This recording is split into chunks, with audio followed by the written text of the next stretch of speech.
everyone. Thank you for having me here today. And thanks for the lovely introduction, Judith. I've worked in the digital design industry for about 15 years and working at DNA Design at the moment. My thoughts today are based very much in that environment. So when Judith asked me what I thought of our New Zealand design identity looked like, I wondered if we're better starters than we are finishers. So we all have talked a lot about this today. We are well known for being ideas people and innovators. We've designed jet boats and jetpacks and motorbikes and egg beaters. More recently we've built a bit of a reputation in the tech and the agricultural sectors as well. But to understand our design DNA, let's just kind of go back and look at our genetic DNA. And whether our ancestors came from Hawaii, United Kingdom or Asia, deciding to come here was a big decision. Coming to the little known land at the arse end of the world takes a bit of convincing. So I think it's fair to say that our ancestors were curious and definitely courageous. Being curious means we have an inquisitive nature and we'll keep digging deeper. It allows us to look at challenges from a different perspective. And being courageous, allows us to back ourselves, stand by our ideas and our principles. And it's that mix of being curious and courage that makes for great designers.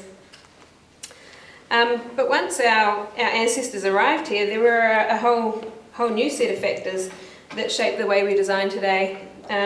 Different materials than they were used to, no modern masters to follow. They had to work with what was here. And we know that necessity breeds opportunity. We've seen this a lot already today. But these factors have established some of our attitudes towards design. Should be right attitude equals we'll worry about the details later. Number 8 wire, generalists, not specialists. Hands-on making, I could do that better myself. So these are all really positive attributes, but they can also be our downfall. In the digital environment, through DNA, we see examples of this where our clients want to be great innovators, but just aren't always as fussed about the iterations. So we all remember the America's Cup campaign in 2013.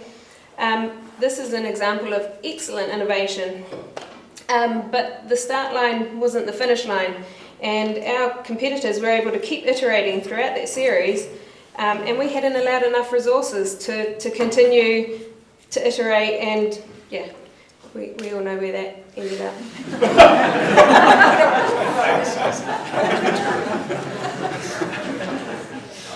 And then there's this one. Where was the start of this design process? Where was the end? Oh, hang on. Was there a design process? Have we prototyped? I don't know. So here's an example of some processes. And it doesn't always matter which process. These are all iterative processes. And on the whole, they use a lead. But it's important to close the loop and continue to evolve and iterate. As people's lives get busier, users' emotional premium has overtaken aesthetic premium. While Qantas were redecorating the interior of their planes, Air New Zealand were running a thorough design process with IDEO, working on the Sky Couch. They were working on focusing on enhancing the user's flying experience, not just the colour of the seats. In the digital space, it's so easy to iterate. there really should be no excuses. But so often our roots start to creep in. She'll be right, we'll get that in the next release. This is a recent example of some work that we've done.